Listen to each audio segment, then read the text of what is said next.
হয় তা শিখিয়েছেন। অত্র প্রতিষ্ঠানের স্বপ্নদ্রষ্টা আমাদের সকলের কীর্তিতুল্য প্রতিষ্ঠানের প্রধান শিক্ষক জনাব হাবিবুর রহমান স্যার, যার অক্লান্ত পরিশ্রমে আমাদের বিদ্যালয়ে আজ উন্নতির সর্বশিখরে পৌঁছতে ব্যস্ত এবং ইনশাআল্লাহ একদিন পৌঁছবে। আরো রয়েছে আমাদের সহকারী শিক্ষক ইজাজ স্যার, দারুন স্যার, স্যার এবং অন্যান্য শ্রদ্ধেয় শিক্ষকগণ, যাদের উপনিষ্ঠিত বাণী আমাদের পথ চলার সাহস যোগায়, যাদের প্রেরণাদায়ক প্রচেষ্টা আমাদের স্বপ্নপূরণের প্রার্থী, আমাদের শুষ্ক কবিতা ও ঘুমন্ত ইচ্ছা শক্তিগুলোকে জাগিয়ে তোলার ধারক ও বাহক।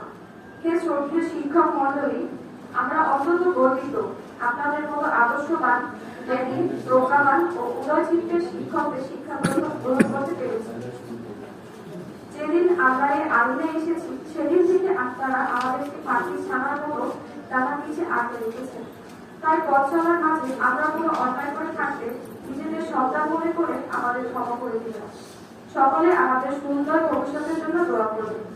এই স্নেহের স্পর্শ শিক্ষার্থী বোনেরা, দিনের স্বপ্নটি কষ্টের হলেও তবু আজ বলতে হবে, কারণ আমরা সে অনাকাঙ্ক্ষিত পরিস্থিতিতে এসে পড়েছি। আজ আমাদের ছেড়ে যেতে হবে ছায়া দেওয়া সেই বড় বড় গাছগুলো, ছাড়তে হবে আমাদের স্বপ্নের বীজগুলো বীজতলা। তোমাদের সবাইকে অনেক মিস করবো। কোনো অন্যায় বা মিসবিহেভ হলে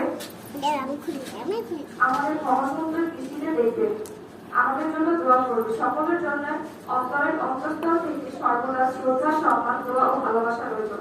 সেই প্রাণীয় প্রতিষ্ঠান আজ বিদায় দিতে গিয়ে আমাদের কাছে কান্নার দরিদ্র হওয়ার পাশাপাশি সকলের কণ্ঠ পাঠপুত্র, চোখে অশ্রু ছলছল। শিক্ষা জীবনের একটি অধ্যায় সমাপ্ত করে অন্য একটি অধ্যায় পা রাখার উদ্দেশ্যে আমরা বিদায় নিচ্ছি। সকলে আমাদের জন্য দোয়া করবেন, যারা শিক্ষা জীবনে আরো উন্নতি করে দেশ ও জাতির গঠনে ভূমিকা রাখতে পারে।